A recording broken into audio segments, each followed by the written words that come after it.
have a seat, and welcome to all of you. We have been very excited about this event for many reasons, but needless to say, very excited that there's so many people that showed up to be here today. Now, when you start to talk about diversity and inclusion in a 45-minute panel debate, you wonder what you possibly can solve. We're obviously not here to solve anything. We're here to illuminate and begin to illustrate some of the structures within the fashion industry that can be changed and that need change, bottom line. So again, be curious, be critical, and hopefully if you take anything away from this discussion, it's thinking in a slightly different way than you have before. So let's see how much we can cover in 45 minutes without all being very depressed about the situation of the world. With me here are some very qualified and very diverse panelists. Please introduce yourselves. So my name is Laura. I'm a journalist and writer. I cover culture and especially design and fashion with Weekendavisen, a weekly paper here in Denmark. And I've been really interested for several years now about this whole transformation that's just slowly beginning to happen in the fashion world. Thank you. My name is Vincent. I am a model. I always identified as a guy, but have always worn heels and makeup and dresses. So I work as a female model and therefore also a gender activist. Yeah. My name is Moussa Mchangama. I'm the co-founder of a consultancy called futurum, and I write about culture, diversity, inclusion, the works for a range of Danish media, and do a lot of podcasts and some TV. All right, let's give them a round of applause.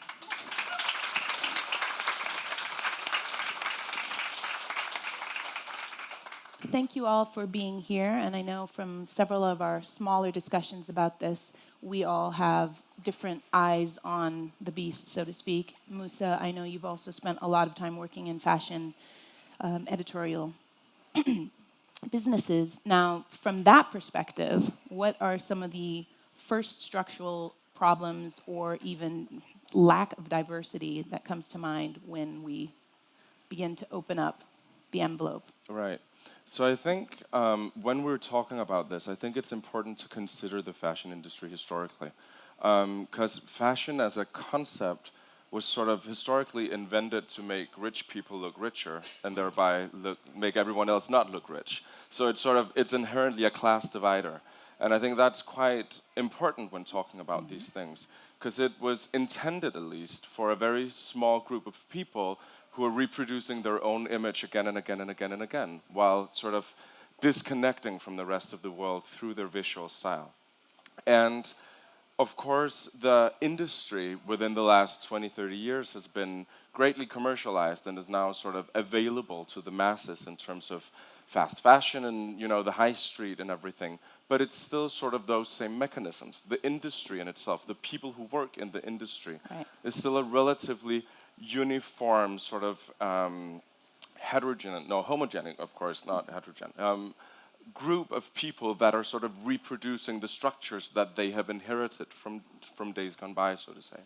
And so I think when we're talking about diversity, when we're talking about including new people in fashion, whether it be in magazines, on catwalks, as designers, in terms of body, in terms of sizes, in terms of gender, in terms of ethnicity, in terms of capability, in terms of everything, age, for example, we're generally talking about a very sort of structural change of the entire industry, because it was never intended to include people in the first place. And so these sort of ideas about diversity and inclusion that we're talking about today, and that I have experienced a lot as well, being in this industry for the last 10 years, are kind of inherently a clash with sort of the structures that sort of represent and recreate fashion as is. And I think that's important to note and to remember when we're talking about this. Absolutely. And speaking of inclusion, not only the inclusion that we see when we look at a catwalk, we look at a lookbook, we're going, oh, those are representations of people that look like me or like my neighbor or like my friends. We also have to look at the the way we use our language and the way we discuss and build these structures around fashion in our minds. Cultural appropriation is a huge problem right now within the fashion industry, where you lend pieces from other cultures and put them on catwalks and show no appreciation for where they come from originally. And with all of that language and whatnot, Vincent, what are you experiencing? Because obviously just your very existence is breaking some of the structures. And do you notice that the language that's used around you and for you is even appropriate? I am experiencing that the people within the power of fashion have feel the need to accept me, but not understand what I'm about or why I'm there. So I don't think people actually look at how to talk about me or how to represent me or how to use me and my voice within their environment. Yeah, I don't think, no. It hasn't even crossed their mind that maybe this would be an appropriate time to start talking about women's wear versus menswear, which by its own definition is extremely archaic, because what is that? I'm wearing menswear. You're wearing menswear. Yeah, so that's. What is it? What is woman? What is man? All of these discussions, which brings me to something that you're also extremely aware of, which is the use of gender and the use of size and the use of body inclusivity. You mentioned quickly, Moussa, also able bodies. What is that? Yeah. Why are we not seeing more of that, do you think?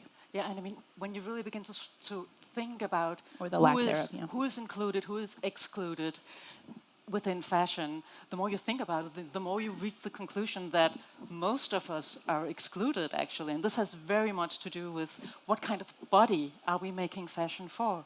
We have had now for decades this system of standard sizes. Well, they don't fit anybody. They actually don't fit very few people. How many here feel that they can put on a standard size and it's perfect for them? Hardly anybody. So when we get down to that level, it's amazing that we haven't been protesting for so long already, that we want to get clothes that are actually made for our very different bodies and for the age that we have, whatever age we may have, and also clothes that do consider our needs, be they needs we have because we are disabled, or needs we have because of our culture or our religion or just our way of life. I mean, if you're a parent of small children, you need clothes that kind of work with that. And it's amazing that this should be kind of the exit point for designing. This is how you should think about making clothes. And we're just not there yet. And there's such a long way to go on that yet. And I think that's mind-boggling. So we need to think about completely kind of transforming our idea about how to make clothes that actually work for people. Absolutely. Now, one thing that we did discuss a lot prior to this panel was the lack of designers that represent a diversity, because it's one thing to sit here and say, well, we want the end product to look like this. We want the end product to include us. But if in the room of creatives, there was no one there looking like us, how are they all of a sudden going to go, oh, let's do this? Is that something that you're also experiencing? And go ahead, Moussa. How is that affecting the industry? Well, I mean, one has just to look at a lot of the shitstorms that has happened within the fashion industry for the last couple of years to major, international luxury fashion houses like Gucci, like Prada, the works Valentino, to see that what is going on in the actual fashion houses never sort of gets through the sort of the diversity machine, the different people with different perspectives sort of machines actually come out. And I think it comes back to the fact of sort of recreation of self, and that you recreate your own image, so to say. And I think we are at an incredibly exciting time right now, because we are seeing that all of these old institutions, all of these old brands, the old systems, the old media, so to also print media, for example, are losing a bit of their power in the way that a lot of people now have started to say, well, you always told us that you sold the fantasy. you sold the fantasy. That was the story about the narrative around fashion. It was that this is the fantasy life, it's the fantasy look, it's the fantasy size, it's the fantasy youth, whatever. And so many more people now have access, first of all, to media and to images because of social media. They also have access to people who actually represent them, who look like them, who want something different. And they also have access to money, and they can actually purchase something. So increasingly, a lot of people are starting to say, well, if that's your fantasy, I don't buy it. I don't like that fantasy anymore. That fantasy is excluding me, it's oppressing me, it's hurting me. It's not allowing me to be me. And I think those are some of the clashes that we're seeing right now, which are interesting in the way that a lot of the old sort of brands, a lot of the old designers, powerhouses in the industry, often, if you notice, whenever a shitstorm is there, they will start out by saying, well, we never meant to hurt anyone, so we're sorry that you got this the wrong way. Right. Which, of course, is complete bullshit. It should be, we're sorry that we did something that hurt you. We will go back into the drawing room, relearn what we shouldn't have done, and then go out and do something new. Right. We, as the, as the sort of the receivers of something, did not receive anything in the bad way, in the wrong way. They did something in the bad way. And so I think that kind of highlights this change, that it's a fundamental change towards a different understanding of what fashion is, who it's for, who made it, how do we talk about it? Is it just grabbing cultures, grabbing people, grabbing, now it's super interesting to do something with ballroom culture, whatever. We can do boom, and then the next season we can throw it away again because it was just a trend. It doesn't work like that anymore. And I think people are increasingly becoming aware of that. We need to work in different ways. Absolutely, yes. Go ahead. And I feel on that note, it's so interesting that when groups are finally discovered, it always turns out that they're so different from what everybody thought. I mean, Muslim women, nobody was really thinking about them fashion-wise. And then suddenly we have seen in just a few years this rise of modest fashion. It's so amazing. It's really taking it very seriously. What do they want? And what do they actually want? Well, they want to look fabulous. They want to have great clothes. They don't, it's not just about being covered. It's about I would say, kind of honoring your body. And you have to listen to people to get to that point where you can make the things they want. So we've seen that, and we've seen this also really interesting rise in what is now called not plus size, but curvy fashion. I still kind of hate that word. Can we please find something else? A different way to talk about bodies that are not standard size. We have to find out what is it that they actually want. So, and I think that's so interesting for designers coming into this field today, wanting to think about fashion in a new way. Go explore, be anthropologists. Really get to know the people that you want to produce clothes for. Absolutely. And in going back to the cultural appropriation situation, where you will see big fashion houses doing typically Black or African hairstyles on white or Caucasian women or males, and there's no exchange back. So it's not a cultural exchange. It's just going one way from the oppressor about the oppressed. It's kind of like, well, if you love Black culture, then love Black people. Put them on your runway too. It's not that hard to do. I think we're beginning to see more and more of that, but we still have such a long way to go. And I know you, Vincent, you're kind of on the tail end of these discussions or lack of discussions within the designing boards, because then they look at the different looks and like, okay, how are we going to cast this? So tell us a little bit about what you're experiencing in that stage of the fashion industry. I feel like the casting process is a lot of discrimination.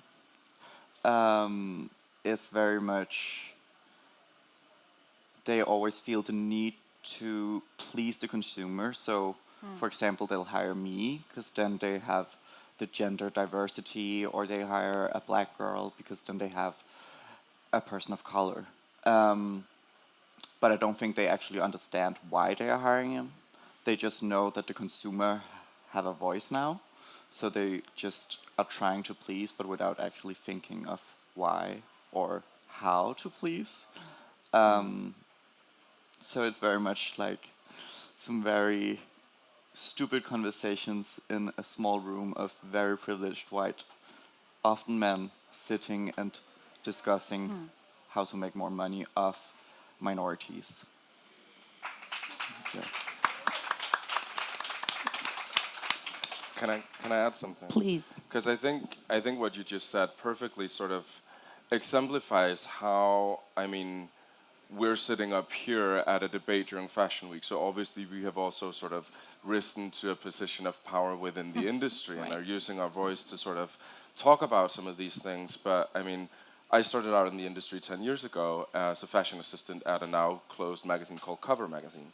And was one of a very, very, very limited group of people of color in the industry at that time, at least, and felt incredibly lonely. And I think it becomes apparent when you are a minority person how hurtful it can be to be cast in that very specific storyline of, we just need you to be this for us right now.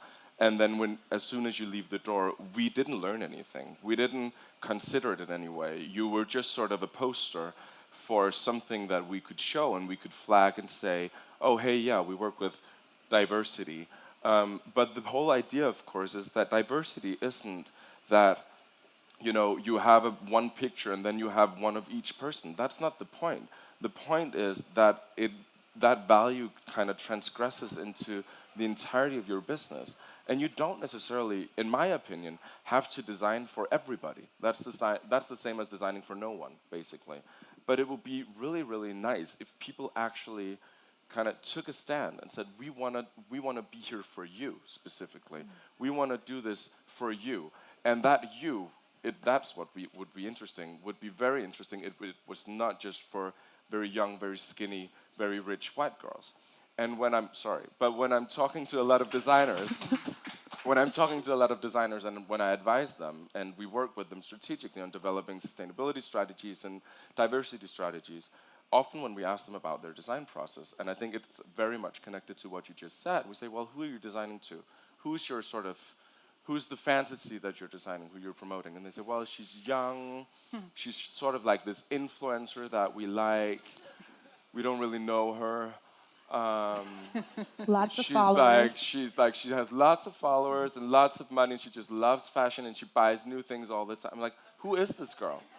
Like, you don't know her. No one, to my knowledge, unless they have a filthy amount of money, goes out and buys new stuff every single week. Like, we don't.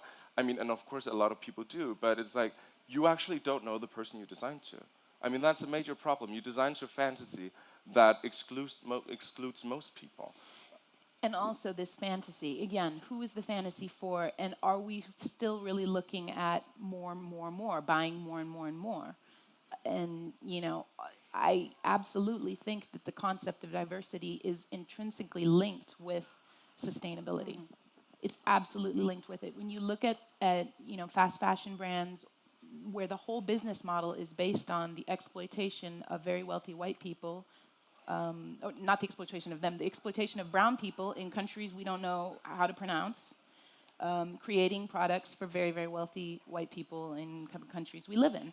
So that whole idea of a business model needs to be deconstructed, because if that's effectively how you're making your clothing, it's really hard to invite those people that you're oppressing to create your product for too little amount of money and then sell it for way more. It's hard to start to think of these people as actually as people, as consumers, and as activists within what we're doing. So I'd love to hear your takes on how, I mean, we touch upon it because everything is structural. So how do you see the concept of sustainability needing to link with the idea of diversity? Oh, there's no way around it. This is kind of really deep. I mean, sustainability is all about make less, make it better.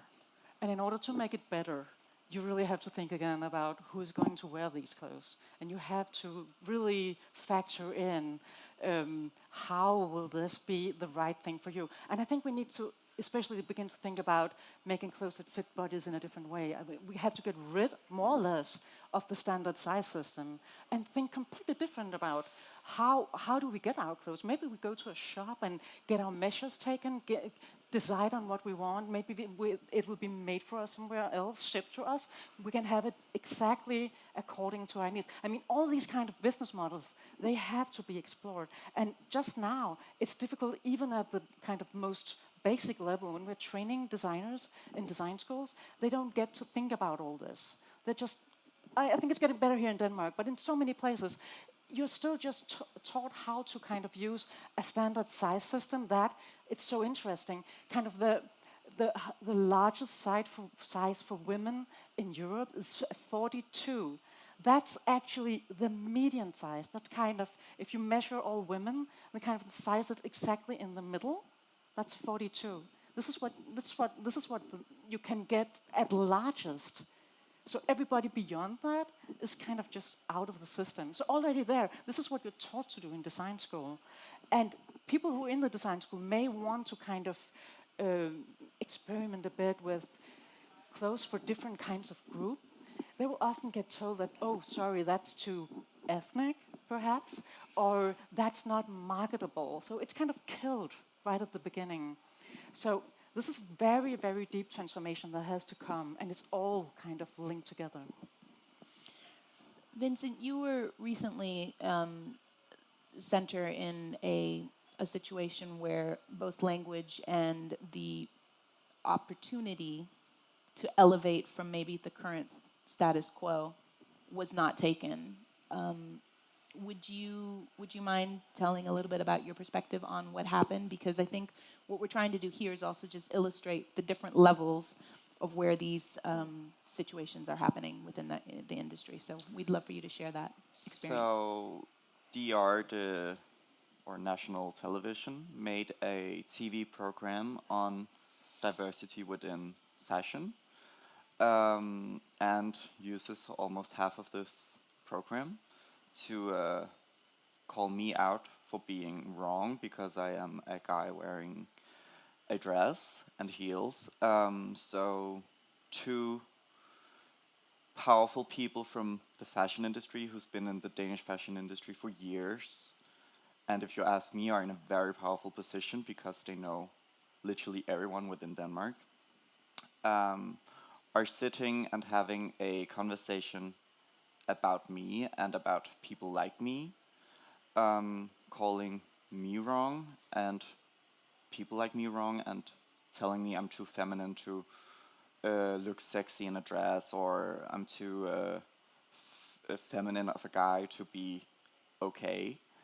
And I think it's a great example of how the powerful people within the fashion industry doesn't realize that the people taking over after them are the people they are sitting and taking down. And I don't think they know that they need to include more than they have to exclude, because I think the point of this TV show was to tell how diverse and respectful and accepting they actually was, but kind of missed the point. Yeah, I just think people need to actually speak with the people that they are trying to make money off, or make, a business off. My biggest fear about this panel is that everyone here goes home and says, yes, I attended the thing on diversity. Cool, what's next on my list? Please continue to be critical in your thinking when you consume, and not just consume with your money, but also consume with your eyes, fashion and art in general. Moussa, please go ahead. No, I just wanted to add to what Vincent was saying, because I think that is incredibly important, that if we as an industry move towards working with more minority people, and more minority people, that being people of color, people of different gender identities, anything sort of, start working in this industry, we also need to realize that we need to be considerate in a very different way. Like, this industry has never been considerate. It's been kind of the other way around, of actually just being super, like, in the fantasy building, being very sort of, this is the right way, and everyone who's in the way of that can kind of fuck off, so pardon my French. And I think if we're working with minority people, because there's never been a need to be very considerate, and suddenly when we work with people who their entire life has been oppressed and hasn't had a voice, hasn't had access to the same wealth or the same status, education, health care, anything sort of structurally oppressed, when you start working with them, then you need to consider how you enter a room. You need to consider how you talk. You need to consider how to sort of go about that, because otherwise you end up hurting people. And you may not realize that you do so, because you leave the room and you do your same routine day after day after day. And then the people that you wanted to include, so to say, are left hurting. And then where are you to pick them up? Because that was actually your job when you hired them in the first place, or when you told everyone that you were rooting for them.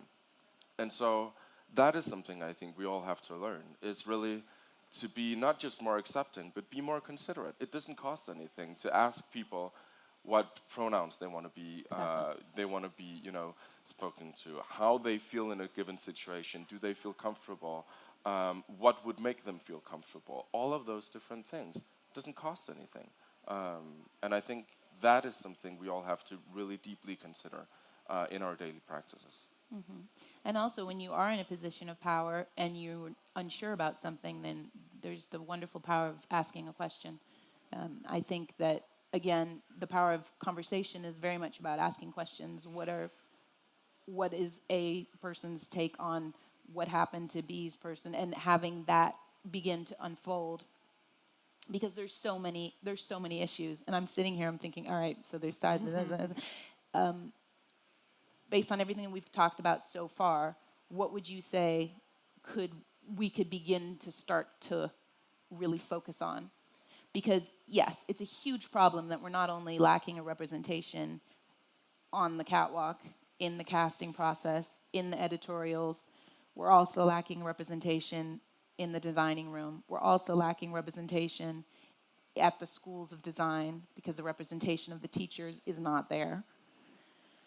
Okay, so where do we start, and how can we work with what we have right now to begin, aside from being considerate, which I think is a huge first step, where else can we begin to put our energy and activism? I think, first of all, let's think about this as a huge opportunity to kind of define completely different groups to make great clothes for, great fashion for. Instead of thinking about it as something kind of prohibitive, things we should not do, let's look at all these people who have been underserviced, who have not been able to get the kind of clothes that they actually want. And instead of forever designing, just as Moussa said, to the thin, rich, white girl, let's do something for all the other people. That's kind of fantastic. That's a really interesting situation.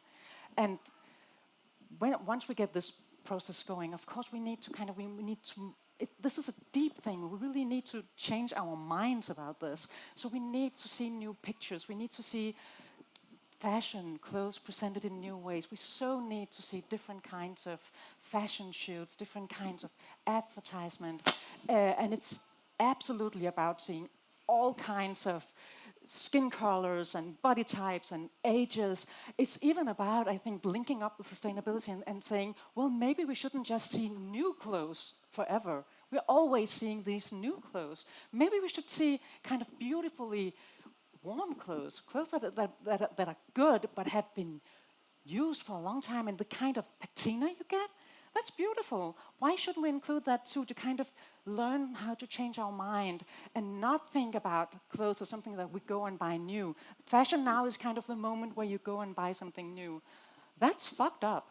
We need fashion that's really about how we live wonderfully with clothes and keep adding to kind of our collection of it, and it's still fantastic. And we should reflect that.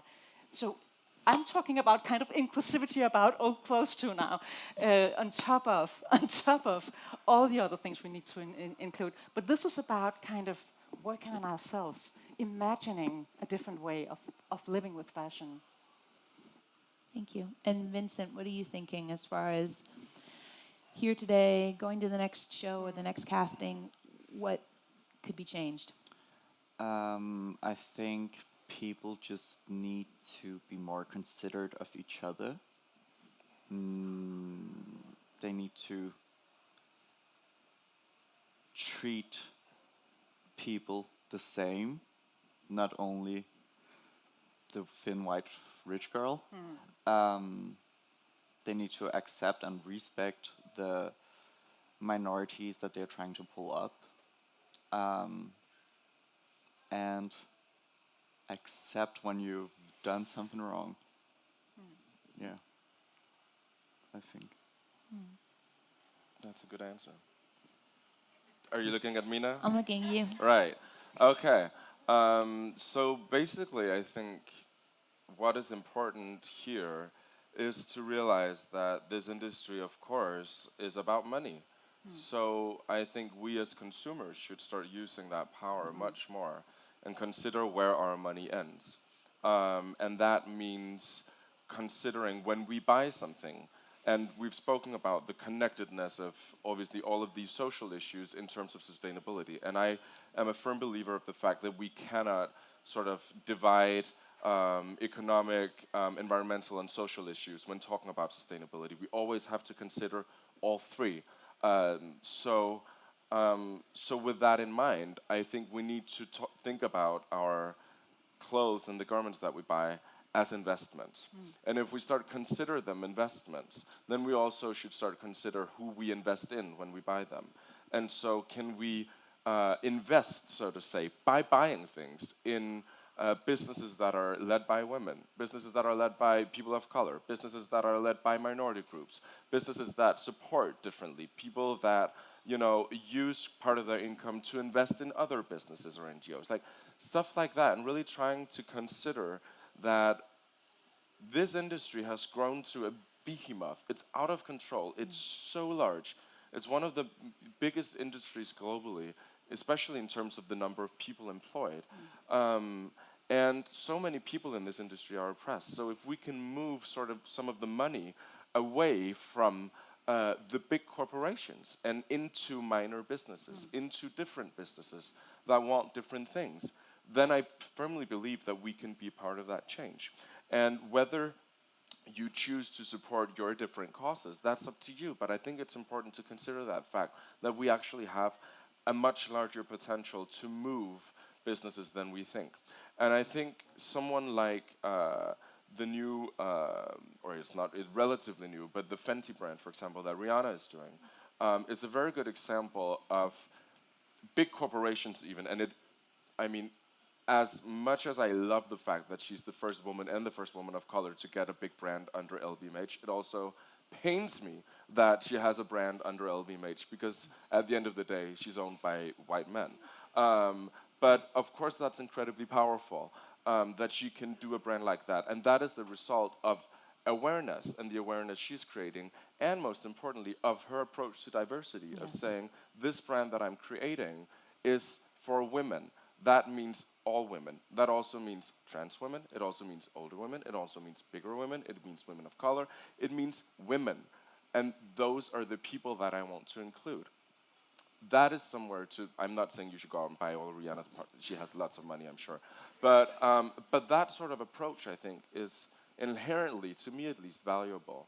And then the twist, of course, then comes when we also then have to consider environmental things. Because if the designers that are promoting all of these amazing social values are doing so by doing shitty polyester clothes, then we're fucking back at status quo and destroying the planet while we're liberating people. So it's sort of, we have to educate ourselves, is what I'm saying. Because this, I think, is about liberation for a lot more people. And it takes all of us to create that process. Absolutely, and we need to make demands. I'm going to finish by just saying that yesterday I attended a show by a Swedish fashion designer named Selam Fezahai, and all of her models were of color. After the show, she came out, and most of the models came out in tears, because representation obviously matters, and it matters to see yourself and your culture viewed as beautiful. It means so much, and I think it's a privilege a lot of people take for granted. So, yes.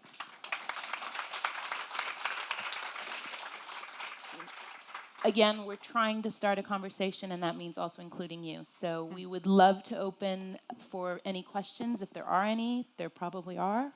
Yes, please, go ahead. Is it on? Yeah. Thank you for really enriching inputs. I was just today reading the release of LVMH's accounting, and it's going really well. I think they had like a rise in 15% or something in turnover. And that's like brands that really mostly cater to rich, white, skinny girl. And I'm just curious about how you see this whole, like, apparently there is a need. Customers are willing to pay for that, to like feed into that fantasy. So like, how do we deal with that? Is that just because they are undereducated, or is there because there is a real human drive to feel superior, or I don't know, like, what do you think about that?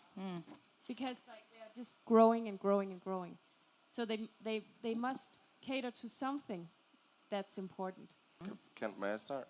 Yeah. So I think one of the reasons, obviously, that they continue to grow, these major corporations, LVMH, Kering, bestseller here, you name them, obviously is not because European consumers infinitely just buy more. It's also, of course, a result of growing populations and growing numbers of people with a larger income, investing in this so-called dream, investing in the status symbols that we in the West sort of have decided that these showcase money, they display wealth, so to say.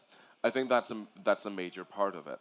And when we're talking about diversity, I think, and all of these issues, I think one of the real problems is that we have not sort of, in Europe at least, or in the old sort of traditional West, what we call the West, considered the fact or allowed other nations, other parts of the world, to form their own sort of value chain of what is actually wealth. How do we portray that? They have had that previously, probably, and we've totally destroyed it. So we have sort of forced them to adopt our notion of what looks wealthy. Right.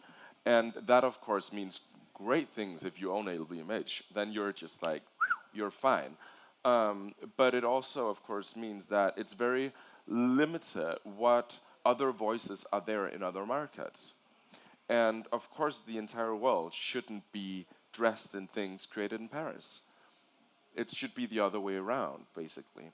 And that, I think, is sort of a structural thing that we're seeing. And one of the things that is, I think, that might happen in the future a bit is actually that we'll see political sort of actions taken to limit that, because that can quite easily be limited via import and export taxes. It has been done so before. That's one of the reasons that the West started expanding so much and the lifestyle industry grew, was because they were allowed to export their goods. So that can be controlled again, basically, if we want it. I mean, we created the system. We can also, create it back to where it was before. Yeah, greed, huh? They have that bag, I want that bag. Ooh, Kardashians have all that stuff, I want that stuff. When does it stop? When does it stop? More isn't, it's completely unsustainable for all of us to own Chanel bags. It is. The whole planet's supposed to have those bags. It's not gonna work, but I think we're still at that tipping point of looking at what is valuable to me. And I think until people sit down and use their voices, use their consumer dollars or kroner or euros or yen, it's going to continue to be this lemming thing. Oh, they have this, I want that. But if you really sit with yourself, and I mean, I'm such an optimist for saying it, I think that if you really sit with yourself, there will be, and really think about, what is it I want? What is it that's going to make me happy? Then you would see a really drastic shift in consumer behavior and in the demands that we're making to these companies. We've seen it with the way we eat, If you eat junk food, you feel like junk. So there's a bit of that. And I think just talking about this begins to get us to think about it. The wealthiest part of the world needs to stop consuming at the rate we consume everything. bags, food, cheap food, that sort of thing. And we're beginning to think about it, but it's a shift. And Moussa's right. If what we're marketing to the rest of the world is, look at this, you could have all this stuff if you just buy all the stuff that we buy, because this is the top of the top of the pops. So yeah, political change, hold your politicians accountable, really think about it when you buy something. Really think about who you're supporting and where that money is going. Yeah. Please, go. Question. Thank you all so much for being on stage. So we've spoken a lot about this skinny, rich white girl quite a lot. And we're having this conversation in Copenhagen, and I've never seen any more skinny, rich white girls here than anywhere else I've ever been. So, and on top of that, a lot of the case studies you've brought forward, apart from yours specific one, Vincent, have been quite global, of a global brand, or big luxury labels that operate globally. But I'm wondering what you guys think is the nuance of this conversation in Copenhagen or in Denmark, where it's a homogenous society to many people. Does that make your cause harder, and if so, how? And yeah, I just wanted to hear you speak a bit more on that nuance. I've got a little one on that. Just having seen a lot of fashion shows the past couple of days, I would like to challenge the idea of what being Scandinavian looks like. I would like to challenge the idea of what looking Danish or Swedish looks like, as was challenged yesterday, and as is challenged, hopefully, here. This is a homogenous country and a very homogenous city, and within the industry, you're looking at an even smaller group of people that are even allowed into this very exclusive world. But that doesn't mean that the rest of the society isn't looking. Because just like the example about, I want a Chanel bag, or I want a Louis Vuitton piece of something because I saw it on Instagram, so many people are watching us. We are in a position of power as being part of this industry. And little kids will, and often come up to me when we come out of fashion shows and go, oh, wow, this, that, and but you're brown like me. All the other girls coming out are white. Like, oh, wow. So I could be part of this too? I said, yeah, of course you could be part of this too. But it takes, we think with representation, we think it takes a whole army. Sometimes it does. But sometimes it only takes a couple of people that you notice. So yes, of course, Denmark isn't going to all of a sudden transform, but there's more and more second, third, fourth, fifth generation people growing up here who don't fit the generic mold of what the rest of the world thinks Denmark looks like. And there's more and more of that coming up, and I think that is being embraced, certainly in the music industry, but also slowly within the fashion industry, and it's extremely important. I think we also have a chance to really use Denmark as a wonderful kind of lab, because it's a small country and really homogeneous. When people when change comes, it comes kind of quite fast. I mean, today it's obvious for any Dane that you should have long maternity leave, or you should have equal pay and treatment. I mean, we're not there yet, but the idea is so Denmark kind of has an ability to change fast, because it is a very, very conformed culture. So usually when change begins and a certain kind of critical mass is there, you see change happening really fast. This is what we're seeing happening now with organic stuff. Just within a few years, this is becoming so kind of the obvious thing for so many more people. So I think for a really deep transformation of fashion, Denmark is such a great place. And it's even greater because Denmark kind of has the attention just now of the world when it comes to fashion. Maybe not the world, but a lot more attention, because Copenhagen just now is kind of at the center of all of Scandinavia. And it's even, we see a lot of German brands, even Dutch brands coming up here for Fashion Week. So all eyes on Denmark. So this is a wonderful place to start the experiment on how do we completely think differently about fashion and make a fashion that's inclusive of all. But I'm actually not sure that I agree that it's easy. No, not easy. Or that we move fast. Because I think there's something especially for minority people, in the narrative that we are all equal here, that is actually incredibly oppressing, because it takes away any sort of, thank you, any sort of potential to say, I am oppressed, you are oppressing me, because people are saying, oh, it can't be that bad. You know, you still have free misunderstood healthcare. me. You still have all this. And sure you do if you compare to global countries, but now we're sitting here. So that's the major issue. And I think when sort of promoting or coming forth with some of those issues and saying, this is incredibly hurtful, or this is incredibly bad, or this is incredibly oppressing, there's a certain level of not understanding that in a Danish context that quite often comes out, I think. Because we have this idea of equality and everyone sort of having the same, being the same, which of course is a blur. We don't all have the same in this country, and we don't all come from the same experiences. And so I think part of it is also, and this is where it gets more personal, to work in this industry, to work in any kind of culture industry, media, for example, is also to realize your own potential and your own sort of privilege. I'm extremely privileged to sit here, for example. That also gives me a lot of responsibility. And I think I can, and I don't know if I can speak for all of us, but I think I can, in saying that when you do get a sort of a foot in the door and sort of a stronghold in this industry, I think it took me a number of years to realize how many people I can pull with me through that door once I'm there. Yes. And that it actually has a lot of potential Yes. to pave the way, sort of. And I'm not saying that I'm the only one who's paving the way here, I'm clearly not. But being aware of that, when I was an editor I've been an editor of several different magazines here in Denmark, I will absolutely not hide the fact that I completely favored, queer experiences, people of color. I was like, yes, I will write you down in my magazine, because no one fucking else did. There was no room for it. I was like, I will be the one who will do it. And then sometimes, maybe the product isn't as good. Maybe the story isn't as good. But I will give you a voice here.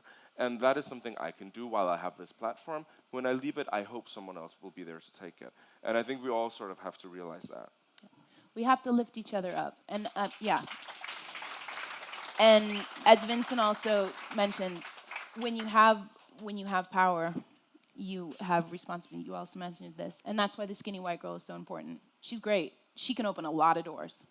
She can lift up a lot of people. We need her. It's not about getting rid of her. It's about showing more of all the others. That's what this is about.